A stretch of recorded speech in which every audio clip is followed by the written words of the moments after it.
पिछले 2-3 दिनों से पेटीएम पेमेंट बैंक के बारे में कई तरह की खबरें आ रही हैं, जिसके कारण पेटीएम पेमेंट बैंक के ग्राहक के साथ साथ एक आम जनता ये खबरें सुनकर काफ़ी परेशान हो रही है और उनके मन में एक भय का वातावरण पैदा हो गया है।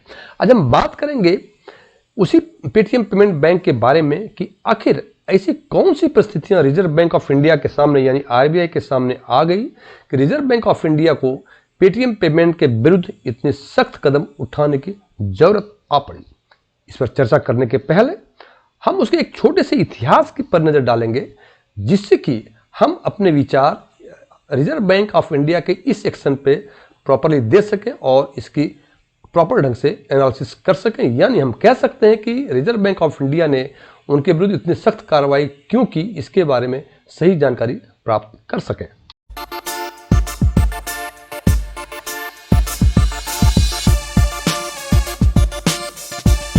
यदि मेरा ये वीडियो आपको पसंद आए, इसे लाइक करें, अपने फ्रेंड्स के साथ शेयर करें। कुछ चीज़ें अच्छी लगी हो कमेंट करके बताएं, कुछ चीज़ें अच्छी नहीं लगी हो इसके बारे में ज़रूर बताएं।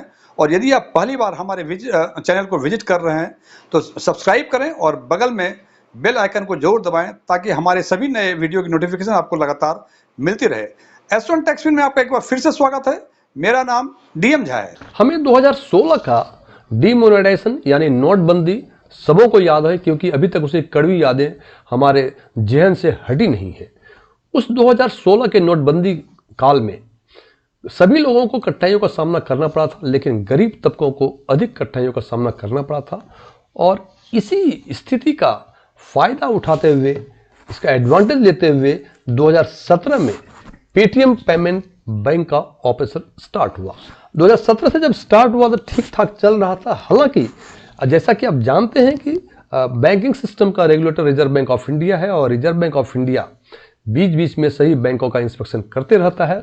और उसी इंस्पेक्शन के दौरान उनको कुछ न कुछ कमियां पेटीएम पेमेंट बैंक में दिखाई दी और 2018 में उन्होंने पेटीएम पेमेंट बैंक को इंस्ट्रक्शन दिया to stop the onboarding customers. इसका मतलब आप नए कस्टमर को अपने साथ नहीं जोड़ सकते हैं और उनको कुछ हिदायतें दी।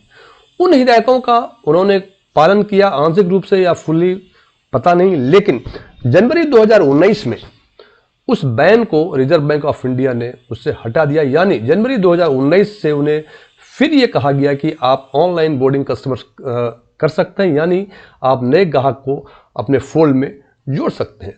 तो ये 2018 में रिजर्व बैंक ऑफ इंडिया का पेटीएम पेमेंट बैंक के अगेंस्ट में पहला एक्शन था। उसके बाद ये सब कुछ समान रूप से चलता रहा।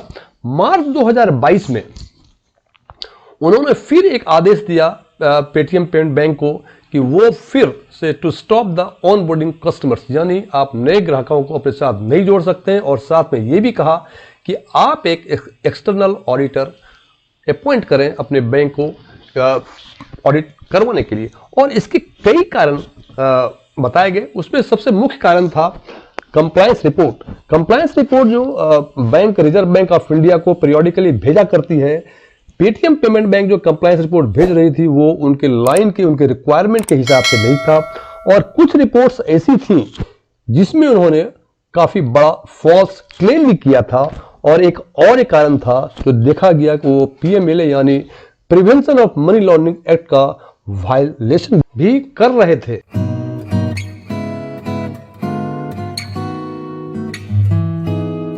मार्च 2022 से लेके दिसंबर 2023 तक उन पे नए ग्राहक जोड़ने के लिए बैन लगा हुआ ही था। और इसी दौरान जनवरी 2024 में पेटीएम पेमेंट बैंक के ऑफिशियल्स और रिजर्व बैंक ऑफ इंडिया के ऑफिशियल्स के बीच एक मीटिंग हुई, जिसमें उनको स्पष्ट रूप से कहा गया कि इसको सुधार करने के लिए उन्हें क्या क्या चीज करने में। इस मीटिंग का मुख्य मुद्दा था कि उनको क्या करना होगा, व्हाट टू डू। और जो भी हिदायतें उनको दी गई थी, रिजर्व बैंक को लगा कि शायद वो उन हिदायतों का पालन नहीं कर रहे हैं। और अंततः उनकी ग्रेविटी, उनके सीरियसनेस, जो इरेगुलरिटीज थी उसकी सीरियसनेस को देखते हुए जनवरी 2024 यानी आज से पूरे 3 दिन पहले उन्होंने एक निर्देश दिया जिसमें कहा गया to stop the all basic payments through various platforms and technology services by 29 February 2024। इस आदेश में इसके पहले जो 2 आदेश दिए थे उन्होंने, एक 2018 में, एक मार्च 2022 में, to stop the onboarding customers, और उसमें ये नहीं बताया था कि इसके आगे भी कुछ कर रहे हैं। हालांकि मार्च 2022 में उन्होंने कहा था, एक अलग से एक और आदेश दिया था कि एक्सटर्नल ऑडिटर को भी डिप्यूट करें, लेकिन जनवरी 2024 में, 31 जनवरी 2024 को जो आदेश दिया, उन्होंने कहा कि ऑल बेसिक पेमेंट्स, यहां केवल ऑन बोर्डिंग कस्टमर को स्टॉप करने के लिए कहा गया था इसके पहले, तीसरे आदेश में वो थोड़े सख्त हुए और कहा कि to stop all basic payments through various platforms and technology, और डेट दे दिया कि 29 फरवरी 2024 तक ये सारे काम जो हैं ये बंद कर दिए जाएं। अब एक कॉमन जो ग्राहक है या कॉमन जनता है, बिकॉज की पेटीएम के ऐप्स वगैरह, बैंक्स वगैरह काफ़ी लोग यूज़ कर रहे हैं, उनके मन में ये बातें आई to all basic payments through various platform means क्या थे जनाब? Basic payment through various platforms and technology का मतलब है UPI, unified payment interface, IMPS means immediate payment system, AEPS Aadhaar enable payment system, और बिल पेमेंट ट्रांजैक्शंस जो Paytm के थ्रू हुआ करते थे, ये 29 फरवरी ऑनवर्ड ये नहीं हो पाएंगे। अब सवाल ये है कि रिजर्व बैंक ऑफ इंडिया को पेटीएम पेमेंट बैंक के अगेंस्ट इतने सख्त कार्रवाई लेने की ऐसी क्या नौबत आ गई जो इनको सख्त कार्रवाई करनी पड़ी?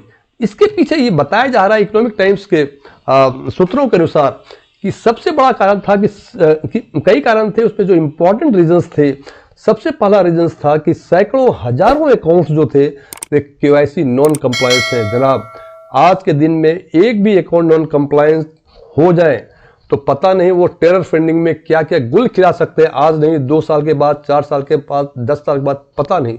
तो उस पेटीएम पेमेंट बैंक में सैकड़ों हजारों नॉन कंप्लायंट अकाउंट्स पाए गए, ये भी एक कारण था। दूसरा कारण देखा गया था कि इनके कुछ इशूज ईडी के साथ, मींस इन्फोर्समेंट डायरेक्टरेट के साथ भी कोई इशूज है इनको, जो उनको उसका भी इन्होंने रेक्टिफाई नहीं किया था। एक और कारण था कि बहुत सारे अकाउंट्स ऐसे थे, हालांकि पेटीएम पेमेंट बैंक ये जैसे बोलते हैं पेमेंट बैंक्स थे ये, इसमें एबनॉर्मल बैलेंस बहुत सारे अकाउंट्स में पाए गए, और मोस्ट इंटरेस्टिंग फैक्ट कि 1000 से अधिक अकाउंट ऐसे थे जो सिंगल पैन पर खोले गए थे और वो ऑपरेट हो रहे थे। अगला एक और कारण था कि prepaid cards without KYC issue किए जा रहे थे। प्रीपेड कार्ड्स मीन्स जैसे हम गिफ्ट कार्ड किसी को देते हैं कि पहले पैसे दीजिए, आपको वो कार्ड देंगे, वो कार्ड का आप इनकैशमेंट या कोई परचेज कहीं किसी ऑनलाइन मोड के थ्रू कर सकते हैं। तो वो जो प्रीपेड कार्ड इशू कर रहे थे वो भी विदाउट केवाईसी, और इसकी संख्या भी काफी थी। और एक और कारण था, हालांकि जो कारण बता रहा हूं मैं, ये सारे कारण केवल इतने ही कारण नहीं थे, ये इंपॉर्टेंट रीजन थे। और एक उनमें से एक कारण और था कि there were the data breach between the banks and 197 communications. अब एक आम नागरिक के मन में एक दुविधा, एक प्रश्न हो सकता है कि जब इतने सारे कारण थे, इतनी सारी इरेगुलरिटीज थी पेटीएम पेमेंट बैंक में, तो इनको केवल 29 फरवरी 2024 तक ऑल बेसिक पेमेंट सिस्टम बंद करने के लिए ही क्यों कहा गया? इनका लाइसेंस क्यों नहीं कैंसिल किया गया? तो जनाब, रिजर्व बैंक ऑफ इंडिया के पास कोऑपरेटिव बैंक्स का लाइसेंस कैंसिल करने का इमीडिएट ऑर्डर से वो जब चाहे अपनी मर्जी से, अपने हिसाब से, उनकी अथॉरिटी में वो कैंसिल कर सकते हैं, लेकिन किसी भी शेड्यूल्ड बैंक का लाइसेंस कैंसिल करने के लिए उनको गवर्नमेंट ऑफ इंडिया की परमिशन लेनी पड़ती है। इसीलिए इन्होंने अभी ये सख्त एक्शन लिया है। हालांकि सूत्रों से कहा जा रहा है कि निकट भविष्य में पेटीएम पेमेंट के लाइसेंस, बैंकिंग लाइसेंस भी कैंसिल होने की पूरी संभावनाएं है।